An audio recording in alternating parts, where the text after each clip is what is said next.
तो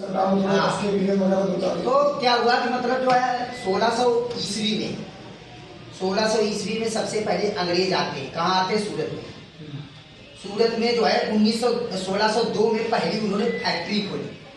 पहला कारखाना उन्होंने जो है सूरत में खोला था। अंग्रेजों ने छोटे से व्यवसाय को लेकर भारत में आए थे और उन्होंने एक छोटी सी मतलब एक फैक्ट्री खोली और उसके बाद में उन्होंने अपने ब्रेन का प्रयोग किया। एक कंपनी आए थे, ईस्ट इंडिया कंपनी, और उसी के अंतर्गत उन्होंने क्या किया था, पहले तो कंपनी का ऑफिस डाल दिया। कंपनी का ऑफिस डालने के बाद में छोटी सी उन्होंने क्या की, फैक्ट्री खोली।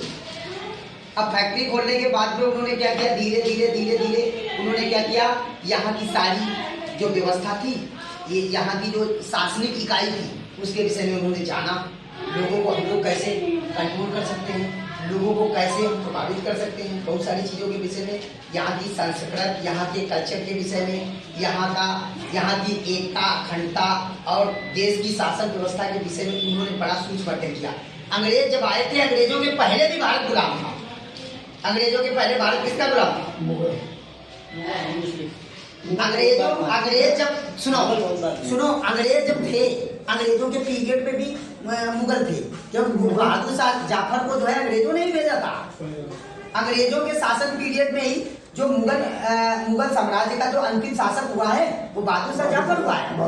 बहादुर शाह जाफर को जो है अंग्रेजों ने ईरान भेजा था। अंग्रेजों का साम्राज्य चलता रहा, उधर बहादुर शाह जाफर ही शासक रहा। उन्होंने क्या किया, बहादुर शाह जाफर को जब जो है अपने विश्वास में ले लिया अंग्रेजों ने, तो उसने क्या किया, फिर जो राजा का शासन होता था, वो राजा का शासन वहां से न जाके कंपनी के हाथों में चला गया। किसके हाथों में गया? ईस्ट इंडिया कंपनी के हाथों में। ईस्ट इंडिया कंपनी के हाथों में जब भारत का शासन चला गया, तो भारत ने क्या किया, फिर भारत का जो शासन था, जो कंपनी के पास शासन गया, इंग्लैंड की कंपनी थी, और जो इंग्लैंड में कंपनी का शासन था उसने ब्रिटिश क्राउन को दे दिया। ब्रिटिश क्राउन का मतलब ये होता है कि जो ब्रिटिश की महारानी थी एलिजाबेथ, ब्रिटेन में राजा होता है, ब्रिटेन में अब राजा के हाथ में भारत का शासन चला गया। अभी भी जब ब्रिटेन की महारानी जो एलिजाबेथ यहाँ पे आती है, तो उसके कदमों में तिरंगा झंडे को डाला जाता है।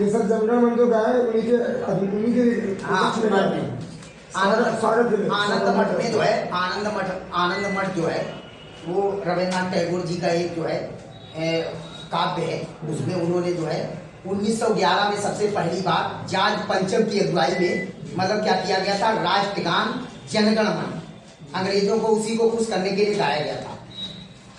तो इसमें क्या है कि जो अंग्रेज थे उनके हाथ में हमारी देश की शासन व्यवस्था चली गई।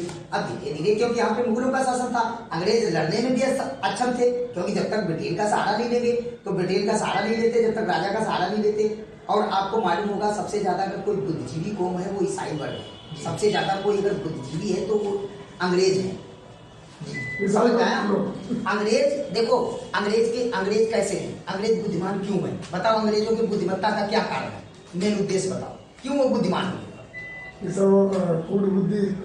अंग्रेज शिक्षा को प्राथमिकता देते हैं।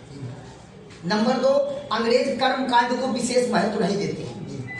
अंग्रेज जो होते हैं, क्या होता है, फ्री लाइफ स्टाइल का जीवन जीते हैं। समझ में आया? बहुत सारी बंदिशें होती हैं, बहुत सारे लोगों के ऊपर क्या होता है, अनुशासन होता है। इससे आदमी का माइंड जो होता है संकुचित होता है। जो स्वतंत्र व्यक्ति कर सकता है वो गुलाम कदापि नहीं कर सकता। तो अंग्रेजों के पास क्या था, अंग्रेजों ने पहले अपना भारत भी कभी विश्व गुरु हुआ करता था। अपने भारत के पास में लोग दर्शन की शिक्षा लेने के लिए, धर्म की शिक्षा लेने के लिए, गणित की शिक्षा लेने के लिए और उसके बाद में खगोल विद्या की शिक्षा लेने के लिए भारत में आते थे। भाई जैसे टामसरो आया था, मोरक्को यात्री इब्न बतूता, उसके पहले आप जो अल-बरूनी आया, इब्न सिंह आया, कुतुबी आया, मतलब बहुत सारे एक जो है शासक यहाँ पे हुए हैं। वो जो जहाँ का शासक होता था वो इंडिया में अपना जो है अपना वो भेजता था राजदूत। यहाँ की भौगोलिक व्यवस्था, यहाँ की आर्थिक व्यवस्था, यहाँ की राजनीतिक व्यवस्था, यहाँ की इसका क्या नाम, यहाँ की जो व्यवस्था थी, मतलब संस्कृति थी। उसके बाद में यहाँ की जो खुशहाली के लिए सारी जानकारी को अर्जित करने के लिए यहाँ पे विभिन्न, जैसे पुर्तगाली आए, डच आए, फ्रांसीसी आए, सिख आए, पहलव आए, पारथियाई आए, गुलाम आए, ममलूक आए, गौर आए, हिंद आए, यमन आए, इंडो ग्रीक आए, वही 70 रुपये आए। मुगल आए